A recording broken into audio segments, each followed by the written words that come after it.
मुल्क में कोरोना से 79 अफराद की जान गई। मजमूई अमवात 18,149 हो गई। NCOC के मुताबिक 4,213 नए केसेस रिपोर्ट।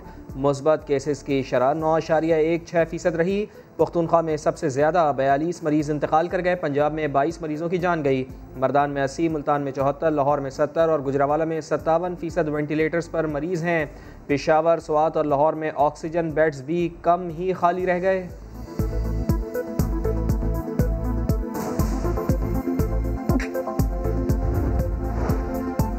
मुल्क में वैक्सीनेशन का अमल जारी। 40 से 49 साल के अफराद की वैक्सीनेशन आज से शुरू होगी। मुआविन खुसूसी बराए सेहत डॉक्टर फैसल सुल्तान कहते हैं 3 करोड़ वैक्सीन के मुआहदे साइन कर चुके जो जून तक मिल जाएंगे। रवा साल के आखिर तक 7 करोड़ अफराद की वैक्सीनेशन का टारगेट है।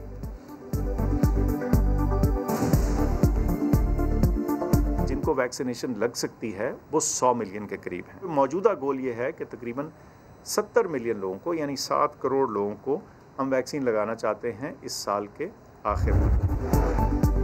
कोरोना SOPs पर अमल दरामद का मिशन। रहीम यार खान में पाक फौज और रेंजर्स के दस्तों का गश्त। गाड़ियों पर कोरोना से बचाव के पैगामात। शहरियों को SOPs की आगाही दी। फौजी जवानों ने शहरियों में मास्क भी तकसीम किए।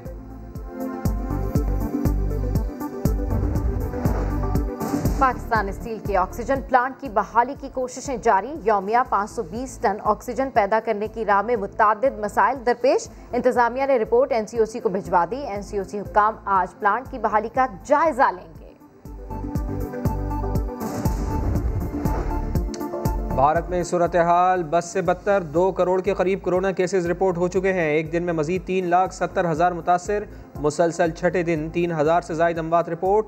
अस्पतालों से शमशान घाट तक जगह कम पड़ गई। कोरोना वबा ने मोदी की सियासत को भी लपेट में ले लिया। मगरबी बंगाल समेत 3 रियासतों में शिकस्त। बरतानिया का मजीद 1,000 वेंटिलेटर्स भारत भेजने का ऐलान। PTI की गैर मुल्की पार्टी फंडिंग की तहकीकात। इलेक्शन कमीशन की स्क्रूटनी कमेटी का इजलास शुरू। दरखास्त गुजार अकबर एस बाबर अपनी टीम की हमरा कमेटी में पेश। Akbar S Babar PTI accounts की जमा कराई गई तफसीलात का जायजा लेंगे।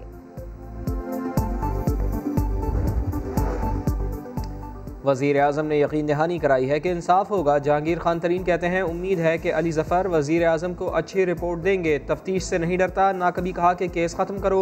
ऐसी हल्की बातें हमें ज़ेब नहीं देती। जहांगीर खान तरीन का कहना था कि केस क्रिमिनल नहीं, FIA का इसमें कोई किरदार नहीं। तहकीकात को नहीं मानता। किसी भी सियासी जमात के राब्ते से इनकार।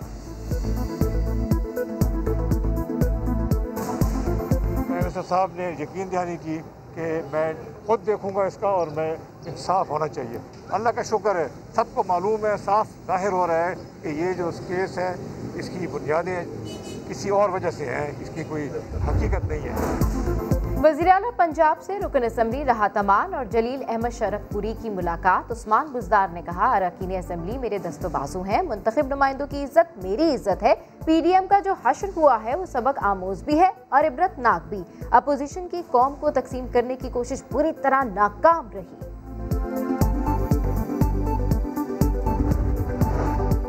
महीनों तूफान उठा रखा था कि फ़ौज ने 2018 के इलेक्शन में धांधली करवा दी। वफाकी वज़ीर असद उमर का ट्वीट लिखा। लंदन बैठे मियाँ साहब मुदाखलत के खिलाफ जंग लड़ रहे थे। अब नून लीग ने बैलेट पेपर्स फ़ौज की तहवील में देने का मुतालबा कर डाला। अल्लाह यकीनन अलहक है। आपकी ये ड्यूटी है, आपके स्टाफ की ड्यूटी है कि जितना थर्ड क्लास फ्रूट है यहाँ से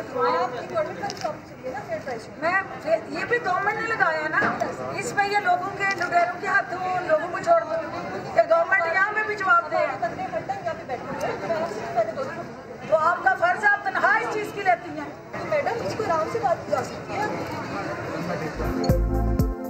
फिरदौस आशिक अवान की सियालकोट में असिस्टेंट कमिश्नर को झाड़। चीफ सेक्रेटरी पंजाब ने उस्मान बुज़दार को शिकायत लगा दी। उस्मान डार की भी मुजम्मत। कहा असिस्टेंट कमिश्नर अच्छी मेहनती खातून है।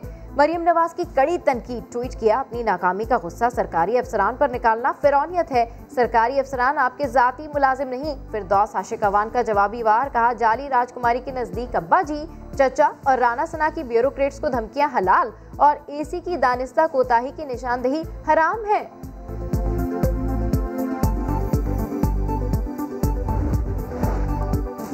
ज़ख़ीरा अंदोज़ों के खिलाफ ताबड़तोड़ कार्रवाइयाँ। शक्कर, गढ़ और लियाकतपुर में गोदामों पर छापे। गंदम की 16,500 से ज़ायद बोरियाँ बरामद। शुजाबाद में महकमा खुराक की टीम का गोदाम पर छापा। ज़ख़ीरा की गई गंदम की 50,000 बोरियाँ बरामद। मालियत 11 करोड़ रुपए से ज़ायद है। तो मार्केट के जो हमारे आड़ती हजरात हैं ना, वो हमें लालच देते थे कि आप ऐसे तरीके से कमाएँ ताकि आपकी प्रॉफिट ज़्यादा हो, आपको बचत ज़्यादा हो। मुझे धचका लगा तो मेरा जितना पैसा कमाया हुआ था वो एकदम ही जो है ना मेरे ऊपर लग गया। गंदे पानी से मुनाफाखोरी का गंदा कारोबार। मुल्तान के किसान ने गंदे पानी में सब्जियां उगाई तो इसकी सजा भी पाई। जमीन पर कब्जा हुआ तो तौबा करके हक हिलाल की मजदूरी कमाने का इरादा कर लिया।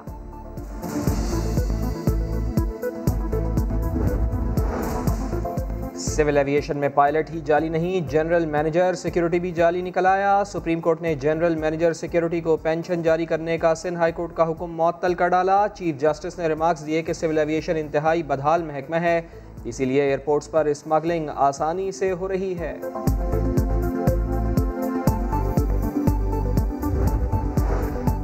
इस्लामाबाद सेक्टर G11 में 9 बेहाता दूल्हे का मुबैना कातिल गिरफ्तार। मुलजिम मकतूल की बीवी का दोस्त था, खुद शादी करना चाहता था। पुलिस ने दुल्हन को भी शरीक जुर्म करार दे दिया। पुलिस के मुताबिक लड़की खुद शौहर को चहलकदमी के बहाने सड़क पर लाई थी। शिकारपुर में पुलिस और खुफिया इदारों की कार्रवाई। 3 दहशतगर्द गिरफ्तार। बारूदी मवाद और असलहा बरामद। पकड़े गए मुलजिमान 2015 में इमाम बारगाह धमाके में मुलव्विस थे। कोलू में फोर्सेज ने तखरीबकारी का बड़ा मंसूबा नाकाम बना दिया। बड़ी तादाद में भारतीय साख्ता असलहा और गोला बारूद बरामद कर लिया गया।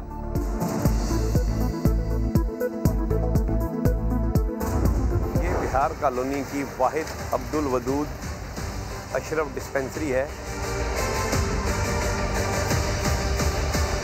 जिसकी हालत आप देख लें, क्योंकि डिस्पेंसरी के अतराफ देख लें किस तरह कचरे का ढेर है, किस तरह सेवरेज का पानी वहाँ खड़ा हुआ है। और आने वाले मरीज़ जो इलाज के लिए आएंगे वो तो और यहाँ से बीमार होकर चले जाएंगे। और बोलो कराची में सुनिए बिहार कॉलोनी की बदहाली की कहानी। लियारी के मकीन शब्बीर शफकत की जुबानी। वाहिद डिस्पेंसरी के बाहर कचरे के ढेर और इकलौते फुटबॉल ग्राउंड में नशा करने वालों के डेरे।